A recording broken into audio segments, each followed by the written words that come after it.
Bismillahirrahmanirrahim. Assalamualaikum warahmatullahi wabarakatuh. Syukur alhamdulillah kita bisa berjumpa lagi di channel ini. Sholawat dan salam semoga selalu tercurahkan kepada junjungan kita Nabi besar Muhammad Sallallahu Alaihi Wasallam. Allahumma sholli ala Sayyidina Muhammad wa ala ali Sayyidina Muhammad. Harapan dan doa saya untuk saudaraku semua yang sedang menonton video ini, semoga saudaraku semua selalu diberikan kesehatan oleh Allah, dimudahkan segala urusannya, dilapangkan rezekinya, dan diampuni segala dosanya. Amin ya Rabbal Alamin. Sahabat beriman yang dirahmati Allah, di antara penyakit lisan yang paling berbahaya dan paling dahsyat dalam menghancurkan pahala kebajikan yang telah dilakukan seseorang adalah ghibah atau menggunjing orang lain. Allah Ta'ala berfirman, dan janganlah mencari-cari keburukan orang, dan janganlah mengunjingkan satu sama lain. Adakah seorang di antara kamu yang suka memakan daging saudaranya yang sudah mati? Maka tentulah kamu merasa jijik kepadanya.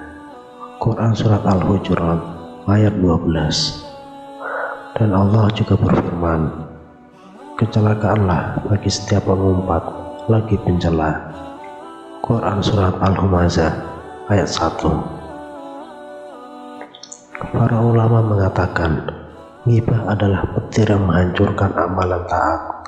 Tatkala seseorang menggibahi orang lain, maka pahala kebaikan yang telah dia lakukan akan diberikan kepada orang yang dia gibahi. Karena itulah Abdullah bin Abu Barak mengatakan, seandainya aku harus menggibahi seseorang, maka aku akan menggibahi kedua orang tuaku, karena keduanya yang paling berhak mendapat pahala amal baikku. Suatu ketika Amir bin As radhiyallahu anhu melihat bangkai bigol, lalu dia berkata, sungguh, seandainya seseorang memakan bangkai ini sampai perutnya kenyang, itu lebih baik dibanding ia memakan daging seorang muslim. Sahabat tasyakur daily yang dirahmati Allah, sesungguhnya kehormatan seorang muslim itu haram untuk dinodai, sebagaimana haramnya menumpahkan darah mereka. Nabi SAW telah mengingatkan hal tersebut saat haji wada. Karena itu kaum muslimin, bertakwalah kepada Allah, waspadailah keburukan lisan dan keburukan amal anggota badan, karena masalah ini bahayanya serius dan dosanya besar. Rasulullah SAW bersabda, yang disebut dengan muslim sejati adalah orang yang selamat orang muslim lainnya dari lisan dan tangannya. Muttafaqun alaih. Definisi ghibah adalah membicarakan tentang seorang muslim sesuatu yang dia tidak senang hal itu didengar orang lain dalam semua hal yang berkaitan dengannya, baik tubuhnya, hal-hal yang berkaitan dengan agama dan dunianya. Dari Abu Hurairah radhiyallahu anhu, Rasulullah Shallallahu Alaihi Wasallam bersabda, tahukah engkau apa itu ghibah? Para sahabat menjawab, Allah dan Rasulnya yang lebih tahu. Ia berkata, engkau menyebutkan kejelekan saudaramu yang ia tidak suka untuk didengarkan orang lain. Hadis riwayat Muslim. Sahabat tasyakur daily yang dirahmati Allah, permasalahan ghibah adalah permasalahan yang sangat berbahaya dan perkara besar. Jagalah lisan kita, jangan sampai menodai kehormatan seorang muslim. Benar-benar waspadalah, jangan sampai menggibahi mereka dan menodai kehormatan mereka. Allah Ta'ala berfirman, Tiada suatu ucapan pun yang diucapkannya, melainkan ada di dekatnya malaikat pengawas yang selalu hadir. Quran Surat Qaf ayat 18. Dan Nabi SAW juga telah mengingatkan tentang dosa ghibah. Dari Anas bin Malik radhiyallahu anhu, Rasulullah SAW bersabda, ketika aku dinaikkan ke langit atau Mi'raj, aku melewati suatu kaum yang memiliki kuku-kuku dari tembaga. Mereka mencakar wajah dan dada mereka. Lalu aku bertanya, siapakah mereka ya Jibril? Kemudian Jibril berkata, mereka adalah orang-orang yang memakan daging-daging manusia, dan mereka mencela kehormatan manusia. Dari Aisyah radhiyallahu anha, ia berkata, aku pernah mengatakan kepada Rasulullah SAW, cukup bagimu perihal kekurangan Syafi'iyah yang ini dan itu. Sebagian perawi mengatakan bahwa yang dimaksud Aisyah adalah soal tinggi badan Syafi'iyah yang pendek.